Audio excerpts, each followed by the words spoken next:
Thank you. I just talked to Andy, and I said, 2 wounded warriors. I mean, God knows how to bless us, doesn't he? And if you don't believe in God, you just wished it a miracle.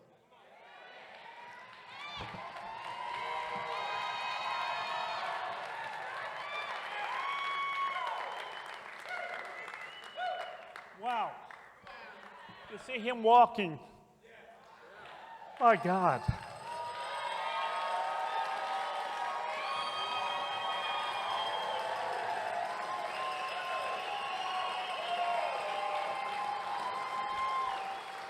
You got to forgive me. It's been a long week in Texas.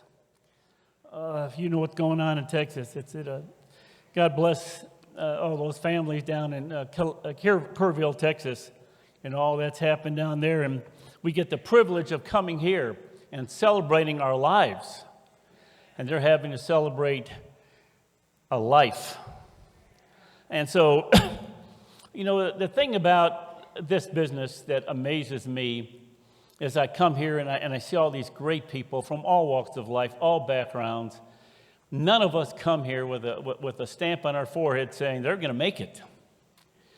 And it seems like the ones that are supposed to make it in life don't, and the people like us who are not supposed to make it do make it. My background's identical to all the people in this room. I mean, I didn't come from a privileged background, and we all like to talk about that, walk 3 miles in snow uphill, all that stuff, barefooted. But seriously, if you don't believe in America, you got no chance in Primerica. These naysayers out there, these losers that go through life condemning America, and you got to pay your fair share, and all this stuff, don't listen to them. Folks, Primerica is the place where dreams come true. But here's the problem. We bring people into our business, they don't have any dreams. They don't have any hopes. They're aimless. And they go through life just kind of drifting. But to those of us that have come here and we found a home, this is our refuge. This is our place where we can excel and do the things that a semblance of a dream is still alive here. I'm from the south side of Chicago, born and raised. Thank you. My mom and dad were both factory workers. My dad worked during the day. My mom worked nights. I never saw them together except on the weekends when they argued and drank. That's what people did in those days. And until I was 10 years old, I lived in an apartment. A 2-bedroom apartment where we had no hot running water. No, see, and I thought this is how everyone lived. My mother, my sister, and I took a bath in a galvanized tub once every Saturday night. My dad showered at work. We lived in an apartment that shared a commode with the apartment behind us. So then when you went to the bathroom, you had to make sure you locked the door. And if you get to unlock it, you're in trouble. And folks, I had a great childhood because my parents loved me. Thank God they sent me to good Christian school from kindergarten all the way through 8th grade, and thank God for that. And then finally we moved to the south side near Midway Airport. And I thought my whole goal in life was to finally work at a factory and wear a white hat instead of a red hat. Red hat, you're a worker. White hat, you're a foreman. And that's all I ever wanted in my life. But I kept thinking there's got to be a better way. We'd drive through neighborhoods, and I used to say, how come they live where they live, and how come we live where we live? What is wrong here? How come some people are rich and others are poor, and they struggle? And I didn't know that there was any other alternative other than just work hard and, hopefully you'll get a good job at a factory. But luckily for me, I thought, at least I should get a college degree. And I graduated from high school. There were 300 kids in my graduating class. I was number 150, right dead center. And I did poorly in math and science, so I wasn't a teacher. Teachers hate kids that are not good in math and science because it's more work. And they rebel against all these kids that are good in science and math. And these are the kids that become engineers and doctors and dentists and all these professionals. And they tolerated us who didn't do well. So I graduated from high school, and I thought, let's at least give college a try. So I went to college. No one flunked out of college faster than me. I flunked out in what we call in Texas a New York minute. And I thought, what did I do? I went to work in a factory. You see, my mind was, I'm going to work in a factory. I flunked out of college, what? Predestination. If you can think it, that's what's going to happen. So I worked in a factory for 2 more years, making $2.34 an hour, wearing a hard hat, a red hat, and metatarsal boots. But I just kept thinking, there's got to be more to life than this. Because everybody I worked with said, don't be here, get out of here. Don't be like us. So I went back to college, and you know what happened? I flunked out again. Because I had no dreams. I was aimless. Most of you in this room are aimless. Aimless people come here for a minute or two. You're all those people that Lydell talks about, and they quit. Why? Because if you're going nowhere, you don't need this. This is only for serious-minded people who know where they're going and are anxious to get there. And so I decided I better get dead serious. And so when I flunked out of college the second time, I went back to work in the same factory. And to the man, they all were disappointed. They thought I was the one that got out of there. I was the one that made it. And my first words out of my mouth when I walked in that office, and I'll never forget the aroma of that factory, because they all smell a certain way. And I said, I won't be here long. And they all said, no, the man said to me, that's what we all said 20, 25 years ago. But the kids come, the marriage come, families come, bills come. Next thing I know, we're in trouble financially. We got to stay here. And I knew I had to get out of there. And luckily for me, through the grace of God, I learned a long time ago, if you're going to succeed in life, you've got to become a student for life. I'm constantly learning. I'm constantly reading. I'm constantly listening to tapes, even at my age, because I don't want it to be over. And so I went downtown with my mom. She was going to the doctor's. We went to a big store downtown. And right next to it was a bookstore. And I thought, well, there's got to be a book on how to study. That's the problem. I don't know how to study, right? Like people come in here, you've never trained me. Folks, everyone who quits have been trained. But they've been trained to quit. That's how they roll. Life has taught them that. Gets hard, you quit. Marriage gets hard, quit on that marriage.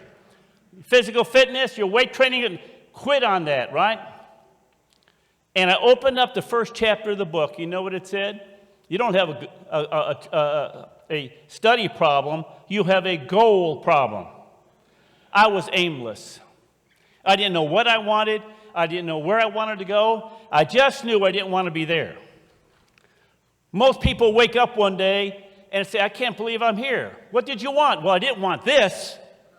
They know what they don't want, but they sure don't know what they do want. That's one of the beauties of our company. You get around people who know where they're going. They have dreams. They have aspirations. They can tell you goals in their life and what they want to do and how much money they want to make and where they want to travel and the kind of house they want to make, the kind of charities they want to help, and how many RVPs they want and how many $1 million earners they want. Not just, I want to make some money. And I got dead serious about my life because a guy named Thoreau said most men and women live lives of quiet desperation. I was one of them. I was hurting so bad, smiling on the outside, young kid, wasting my youth, doing the things that were just biding time, having fun, and was going to get serious about my life one day. Have you ever said, I got to get serious sometime, but now's not a good time? Again, this business, this meeting is for dead, serious people. This is not for people checking it out. Because the rest of your life will be determined by when you decide to start getting serious about the rest of your life. And so, luckily for me, met Carol at school. Got kind of worried, because I flunked out of college. She flunked out of college, came back like me, and I thought, oh boy, we get married, we're going to have idiot kids. Whew! Because she wasn't good in science and math either. But luckily for us, we matched up. We've been married, forever and ever, 57 years this August. Thank you. And we got married. I took a job with a steel company in Pittsburgh, Pennsylvania. Now, why did I pick that job? That was the only job offer I got. By the way, just noticed how all these government people are getting laid off, right? And they're mad at the administration because they're laying off all these government workers. Have you ever been laid off, anybody? You know why you were laid off? Because they didn't need you. You notice they didn't lay off everybody? You ever notice that? When I got laid off at my job, in between jobs, I thought, why'd they lay me off? They're terrible people. And I realized, well, they didn't lay off everybody. Why'd they lay me off? See, all of a sudden, whoa, I better start getting serious. Because I'm going to be laid off over and over and over again. So I took a job in Pittsburgh, Pennsylvania. Carol and I did. And then, you pick a job. I thought I'd be there for the rest of my life. And, I got this degree, and I thought I worked hard and sacrificed and spent money. I'm going to live happily ever after. Then I went to work for corporate America. And about 2 or 3 weeks into it, I noticed the trainees, I was part of a training group, were going out to dinner or lunch with all the heads of the company, right? Finally, I started saying, well, how do I play this game? That's it. See, the thing I love about primary, no games. No, you don't have to suck up to Andy to get promoted. You can suck up all you want. You don't put the numbers down, you don't get promoted. You don't suck up to get the $100,000 ring. You don't suck up to get ownership. No, suck up here. And so they said, well, what school did you go to? And I went to this rinky-dink school in Illinois, but I had a degree, right? I said, oh, we all went to Harvard, Princeton, and Yale. Did you go there? No. I said, well, I found out right then, 3 weeks into it, it's over. My career was over in the steel industry. But I kept thinking there's got to be more to life than this, and I kept dreaming of a great life. And a guy named Steve Jobs said, Apple, if you look back on your life, all the dots connect. I flunked out of college to meet Carol. I went to work for the steel company for them to move me to Pittsburgh, who moved me to Atlanta, Georgia. Well, I don't know why, because if you wanted to succeed in the steel business, you didn't move to Atlanta.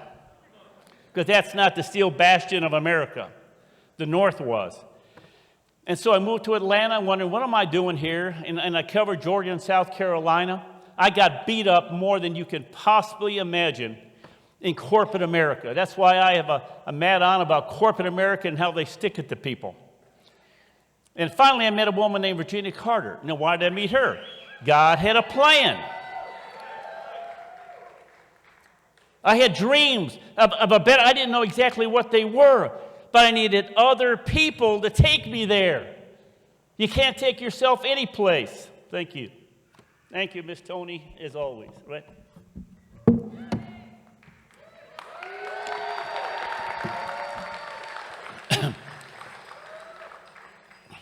So I met Virginia Carter, and I got this phone call. Did you ever get a phone call? How many of you called us? None, right. We called you. And here's what she said. Bill, our company's expanding. Now listen to what she said and how she got $1 million earner. See that? Because I was just another person on her list. If I'd said no, guess what she would have done? Quit. She would have called the next one. So how would you like to make $500 to $1,500 a month part-time? If you really like it, you can make $50,000 to $100,000 a year full-time. And that's what she said. Let's meet at a Denny's restaurant. So I went over to the Denny's restaurant. My first thought on my way there was, no matter what she says, I'm not going to be interested. Why? The defensive mechanism, the subconscious, is trying to keep you where you are. Duds stay duds. And all the people that said, no, happy where I am, dud. Because why? It's how they roll. So I sat there, and she was, did you ever sit down with somebody, and you're presenting, and they cross their arms, they tilt their heads. It's amazing. It's stuff like go to school for this. Tilt their heads, close their eyes halfway, kind of a smirk on their face. Right? Now, Virginia, how many people knew Virginia, right? Isn't she a nice one, wasn't she? Passed away 15 years ago in June. But she had another side to her, Peggy, called a mother. She was a mother of 4 children. She knew how to handle people like me. She said, cut right down to it, Bill. How much money did you make last year? And I said, Virginia, money's that important to me. And as it rolled off my tongue, I knew I was lying. Because that's what you're supposed to say. She said, Bill, I made $50,000 last year. When do you think you'll make $50,000? Never. Because $50,000 back then is like $250,000 today. In the steel industry, no. Folks, she woke me up. You know, I finally humbled myself to listen to somebody else. And I said, I don't know what she said. All I know, doing nothing is not a good strategy. And that's what I was doing, nothing. I had no plan. I know I wanted better. So she said to me, Bill, put me in front of 2 people a night, every night for the next 2 weeks. That's what I did. I stopped everything else I was doing to help her. But you know what I said? Give me a month. Why? I wasn't ready yet. The following Saturday, I was washing my car on a Saturday afternoon. I had about $17,000 of credit card debt and loans. Do you see anything wrong with washing your car on a Saturday afternoon? Well, no, Bill. I owe the world money, $17,000. What in the heck should you be doing on a Saturday afternoon if you owe anybody $1? Working to pay them back. All you Christian people, raise your hand. All right? Now, keep it up, keep it up. All you Christian people that still owe money on a credit card, furniture, car payment, keep your hand raised. Oh, they're coming down. Don't give me any of that stuff. Which means this. God said you should what? Owe nobody anything. Disobedient. And you're busy. And I don't want to do this. And guess what you're doing next? Guess what the people who are not showing up tomorrow doing? Honeydews. They owe money, but they're not doing anything to pay it off. Folks, you should not sleep if you owe anybody any money. How do you stand owing people money? Do you ever drive through town, a part of town, and say, how do these people live there? Do you ever do that? What do rich people say when they drive into your neighborhood?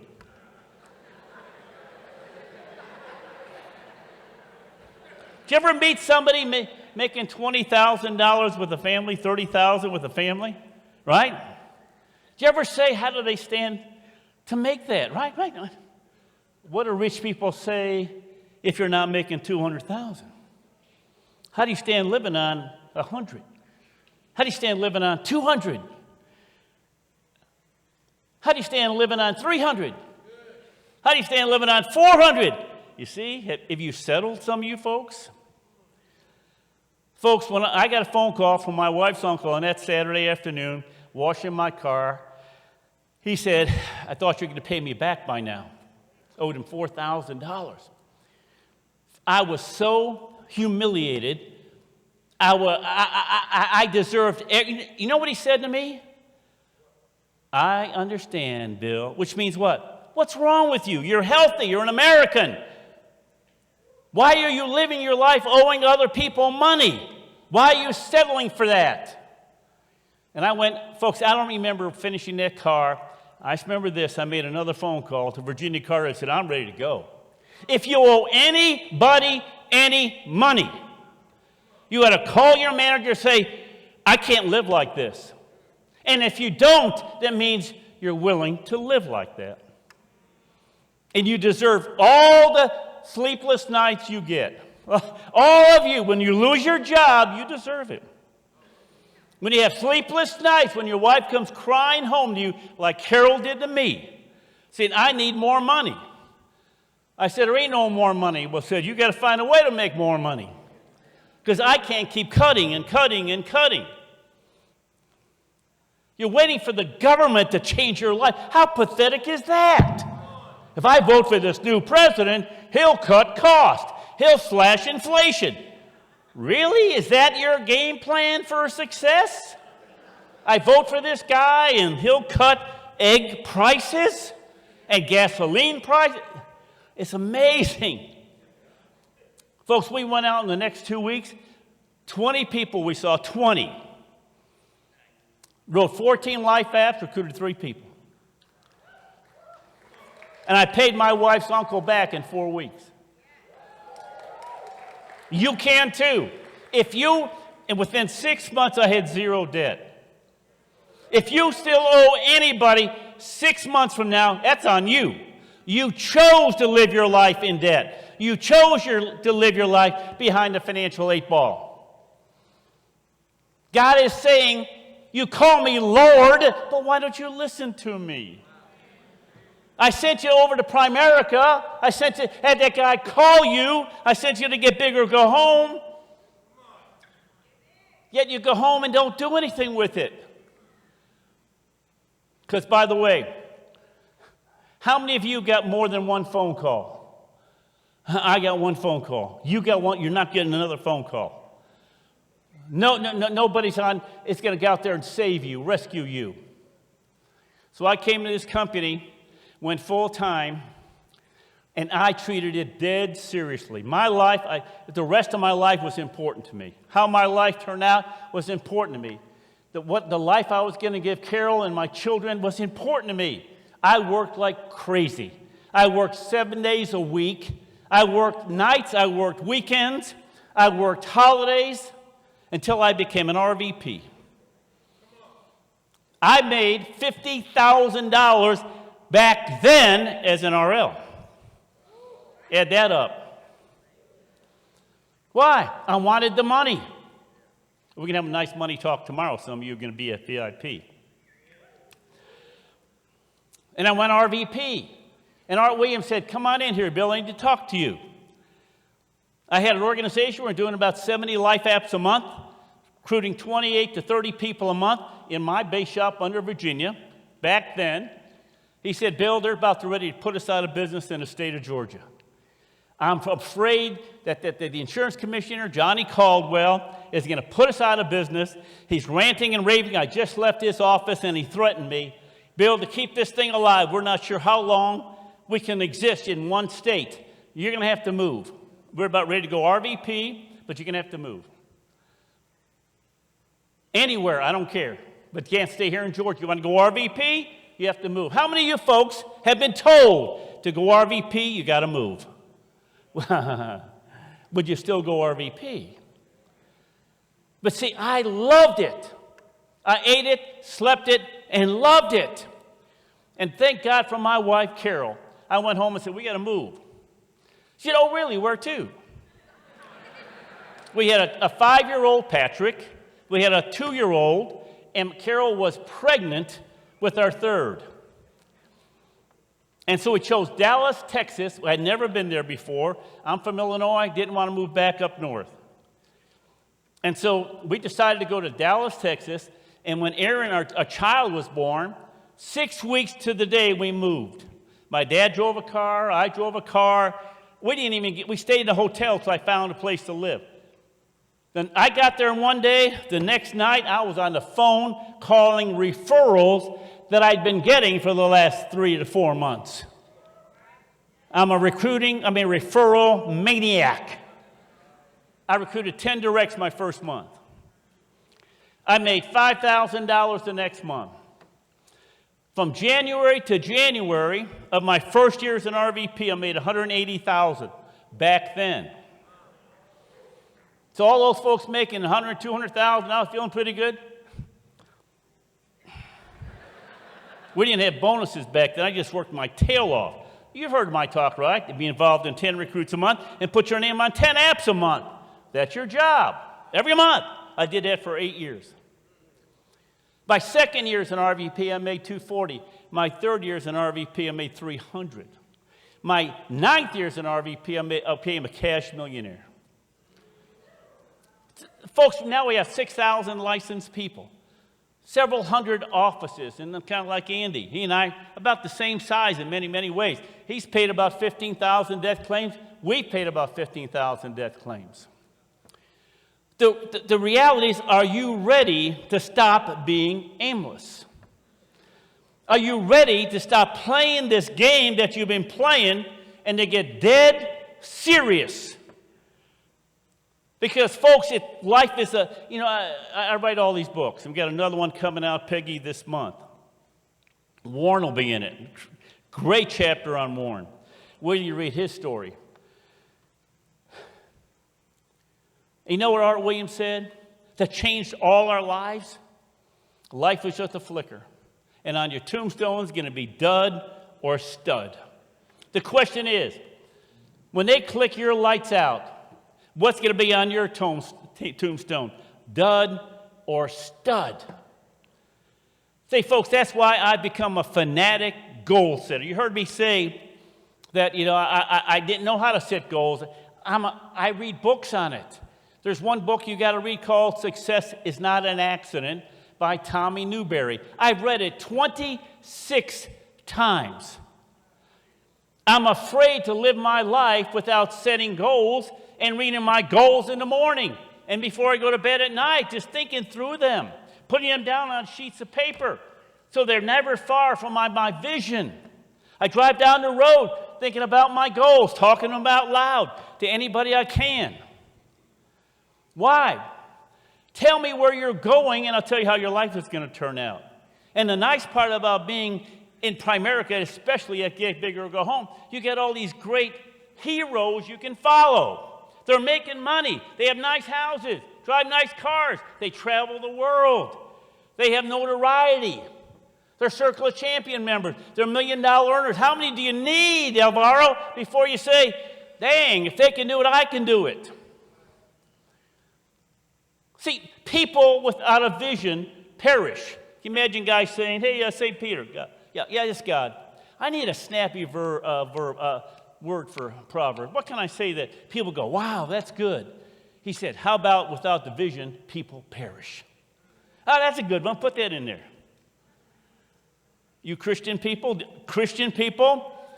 you have a vision? And if not, you're perishing. You're falling right into Satan's hands. He wants you to curse God and die in your debt. Christian people are the ones that should be succeeding like crazy. The proud part is, come to our worship service on Sunday, right? You know what you're going to see? A lot of Christian people succeeding.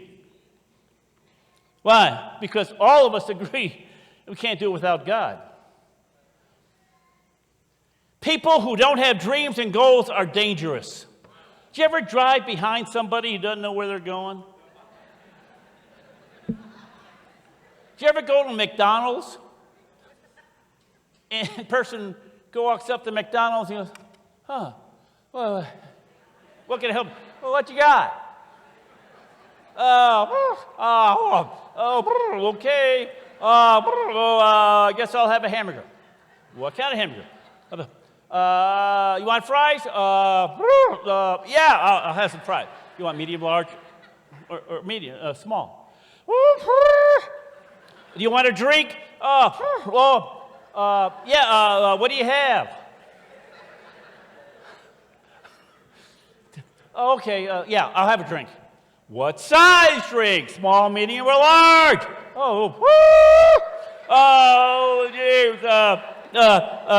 Medium. Here to go. We laugh, but isn't it how you're living your life that way? When you go into RVP,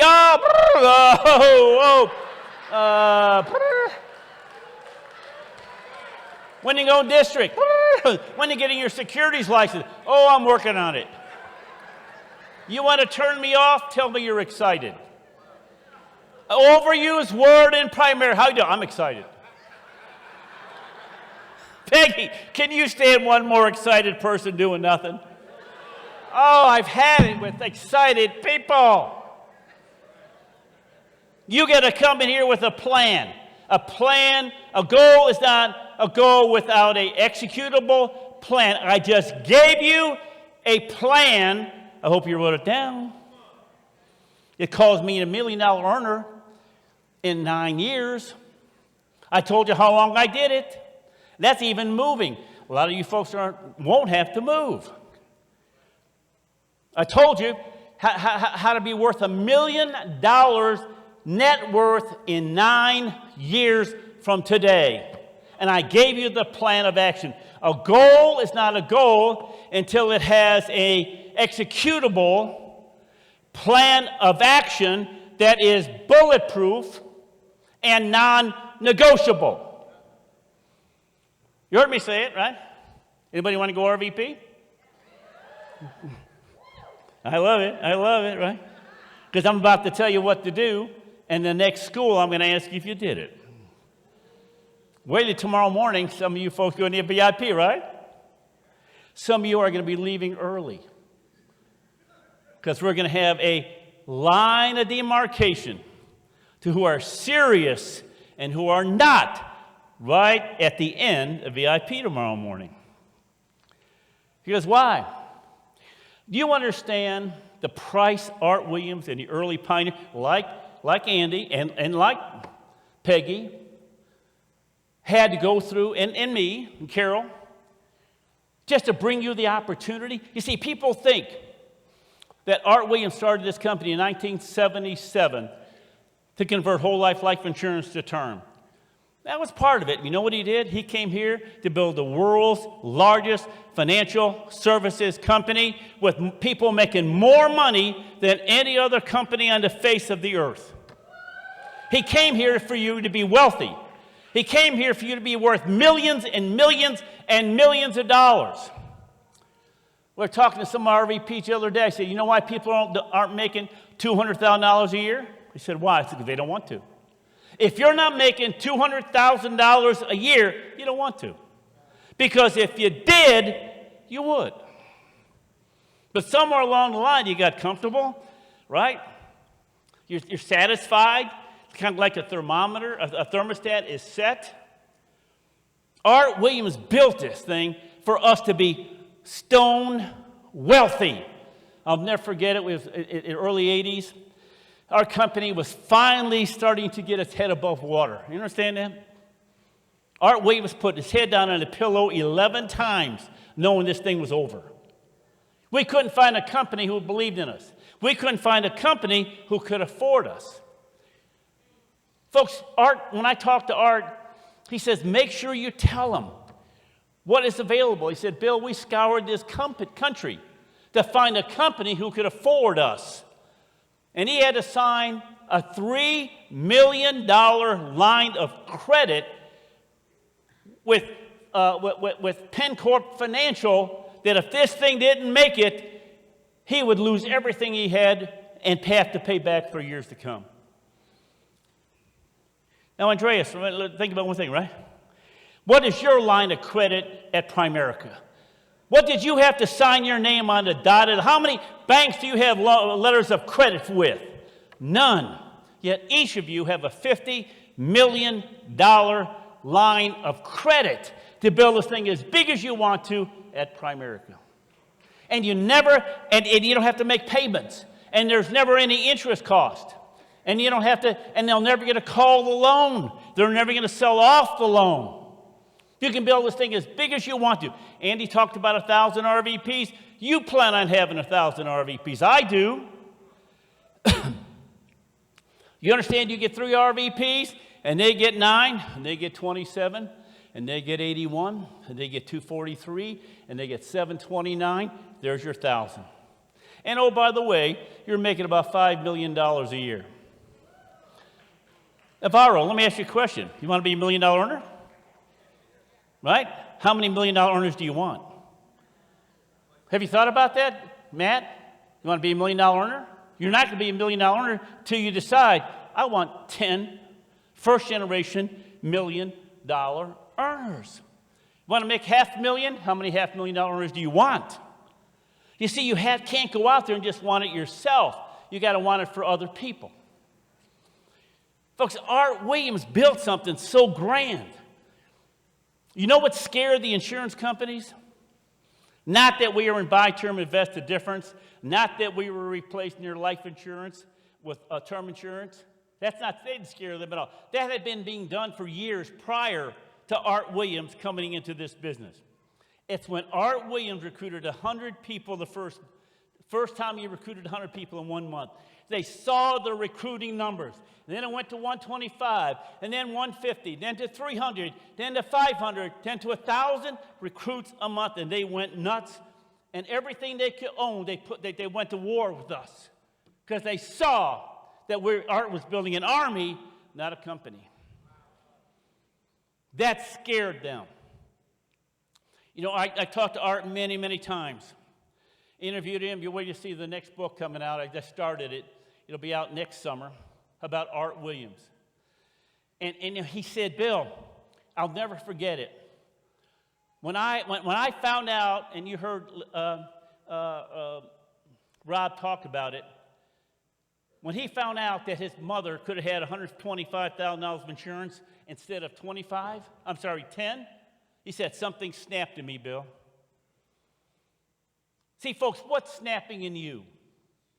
What snapped? You say, I can't live like this. I don't want anyone I know to live like this. I can't stand it. For me, right now, it's GoFundMe's. How do you stand looking at GoFundMe's and not have something churn inside your gut to see these people that we didn't get to with $100,000, $200,000, $300,000 of life insurance? How can you look at those pictures of those families in your zip code and not be bothered? It causes you to say, I'm devoting the rest of my life so this doesn't happen. I'm going to build something, recruit, I'm going to do something. I'm going to start paying. I'm not going to let this happen, not on my watch. Folks, what are you devoting the rest of your life? What right are you correcting? You've got to have a cause and a purpose and a reason for getting up in the morning outside of, I want to go to VIP next month. And then I talked to Art again. You know what he said?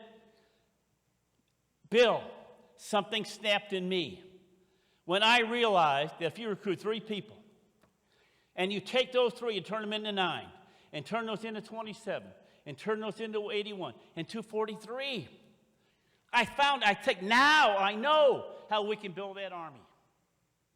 When I interviewed him 2 or 3 times ago, every time I interview him, Peggy, he tells me that same story.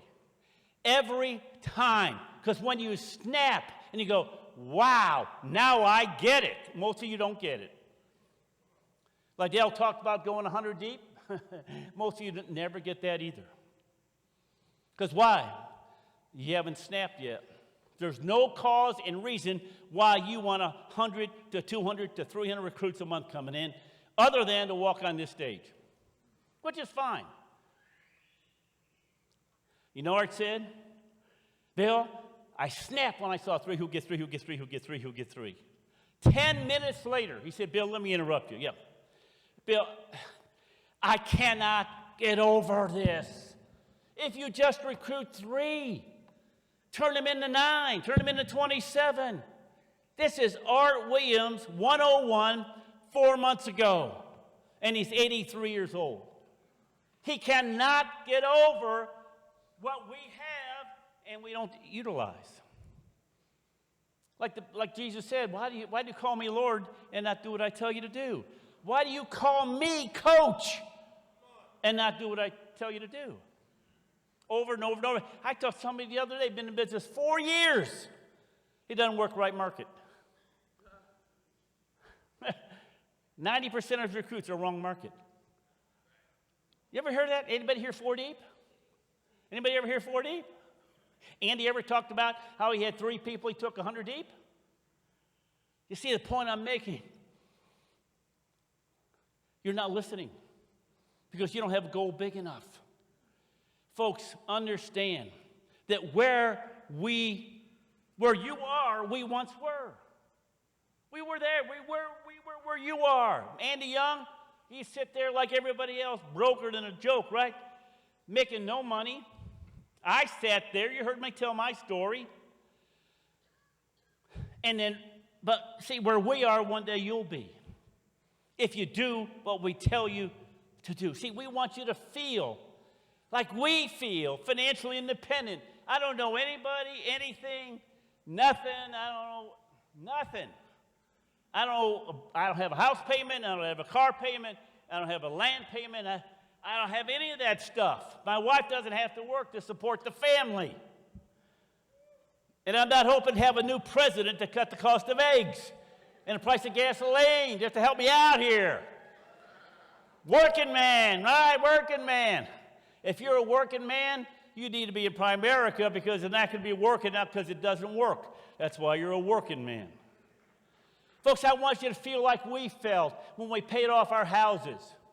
I want you to feel like we felt when we had our wives quit work. I want you to feel like we felt when we took out our kids out of those probably bad public education schools, right? And put them in private Christian schools. We want you to feel like we felt when we called up our parents and said, I'm buying you a new car. We want you to feel like we felt when we called up our parents and said, I'm going to pay off your house. We want you to feel like we felt when you call up your mother or your father and you say, how's that job going? Oh, listen, I'm coming. You give your 2 weeks notice. You're going to come work for me. Same salary you're making. What's my job? Anything you want to do. Would you like to retire your children? Your parents, I mean? Would you like to call, like Carol and I have had the privilege of doing, calling her sisters and brother-in-laws and our family members and say, what are you doing the last 2 weeks of August? Why? We're going to Hawaii and we want you to go with us. We want you to feel what it's like to make that phone call to your loved ones. We want you to feel like we felt when Carol made the phone call saying we're going to France, we're going to Monte Carlo, we're going to Paris. We want you to go with us. We pay for everything. I want you to feel like I felt 3 months ago when we called up all my sons, my son-in-law, my grandsons, and one granddaughter and said, we're going fly fishing in Missoula, Montana, airfare, hotel, boats, equipment, everything is paid for. Go with us. Don't you want that, Alvaro? Don't you want that? Folks, don't we want you? Name another company you can go to who wants you to feel like they feel. You understand how precious this is? How your moment has arrived? The moment you've been waiting for is over. The dream has arrived. The opportunity has arrived. And the people who are going to take you there want you to go with them. Or you can go back to your boss on Monday and say, boss, can you take me to places that you're going? He said, no, I can't. Art Williams built a company. He wants you to be on fire. Folks, this weekend is designed to have a fire ignited in you that will never go out, and it will open up a fire in other people for decades to come. Thank you very much.